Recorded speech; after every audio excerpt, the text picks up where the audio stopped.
One Piece Chapter 1085 ini berjudul, Kematian Nefertari Cobra.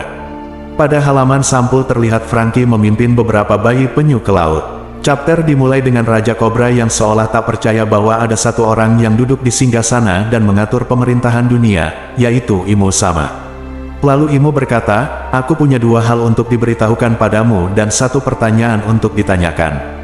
Cobra kaget, dia berpikir pada dirinya sendiri bahwa apa yang dia lihat tidak mungkin, dan berkata, siapa kau sebenarnya?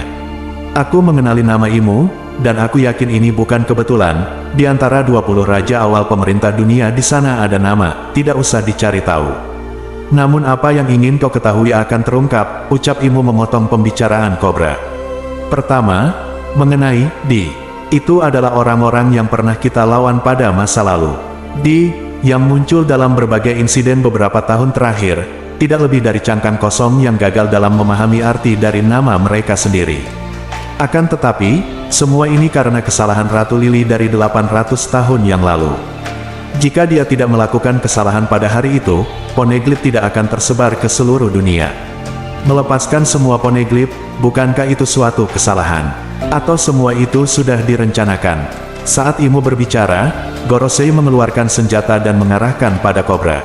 Saya yakin jawabannya terletak pada surat yang ditinggalkan oleh Ratu Lily, ucap Imu Sama. Raja Cobra berbicara dalam hati. Berakhir sudah, aku tidak akan meninggalkan ruangan ini hidup-hidup. Cobra bertanya, jika aku mengarang sebuah kebohongan, apa aku bisa keluar dari sini? Lalu salah satu Gorosei berkata, momen di saat kau sudah melihat kemunculan dari Yang Mulia Imu, nasibmu sudah ditentukan. Aku rasa sudah dipastikan ini adalah hal tabu terbesar di dunia. Lalu Raja Cobra berkata, nama asli Ratu Lily yang memimpin kerajaan Arabasta 800 tahun yang lalu adalah Nefertari Lily. Saat Imu mendengar dari nama Lily, panah bayangan hitam muncul dan menusuk perut Raja Cobra. Lalu Sabo muncul dan menyerang Gorosei dan Imu Sama dengan tinju apinya. Namun, Imu berubah menjadi makhluk besar dengan mulut besar dan gigi tajam. Lalu Imu menggigit dan menelan api Sabo. Imu turun dari tahta sementara 5 tetua berubah menjadi makhluk besar berwarna hitam, dan mereka mengelilingi Sabo dan Cobra. Salah satunya terlihat seperti burung, yang lain terlihat seperti gajah, babi hutan dan setan oni bertanduk. Sabo berkata, aku harap bisa mengenai kalian semua dengan satu serangan. Kalau dipikir lagi, puncak dunia tampak seperti neraka kalau seperti ini. Sabo meraih Cobra dan mencoba melarikan diri dari ruang singgasana. Imu mencoba menangkap mereka. Cobra berbicara dengan Sabo. Kau kakaknya Luffy kan? Kau bisa kabur kalau pergi sendiri. Sudah terlambat untukku, tinggalkan saja aku. Aku butuh bantuanmu untuk bilang pada Luffy dan Vivi sesuatu. Tolong, beritahu Vivi dan Luffy bahwa kita semua juga Sedikit kilas balik ke masa kecil Sabo dimulai. Sabo berkomentar bahwa anehnya S dan Luffy memiliki di nama mereka. S membalasnya, aku juga bisa memberikannya padamu Sabo. Aku akan memanggilmu Bo. Kembali ke masa sekarang, kita bisa melihat bahwa Sabo dan Cobra sama-sama tertusuk. Cobra mulai membacakan wasiat Lily. Lindungi Poneglyph, kibarkan bendera untuk cahaya baru dunia.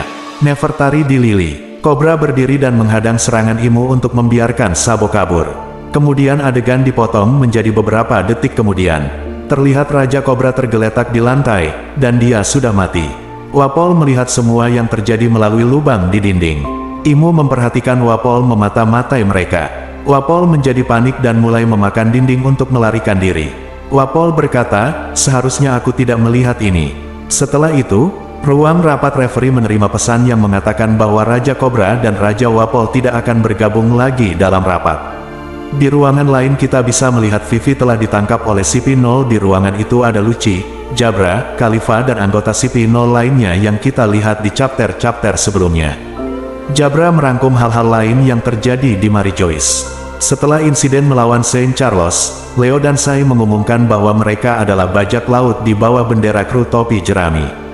Di sisi lain, tampaknya Fujitora membiarkan para budak melarikan diri dan Ryokugyu membentaknya. Tiba-tiba, Wapol masuk ke ruangan tempat Vivi dan CP0 berada saat dia kabur dari ruang singgasana. Itu mengalihkan perhatian si Pinol, jadi Vivi memanfaatkan situasi tersebut dan memegang Wapol untuk melarikan diri.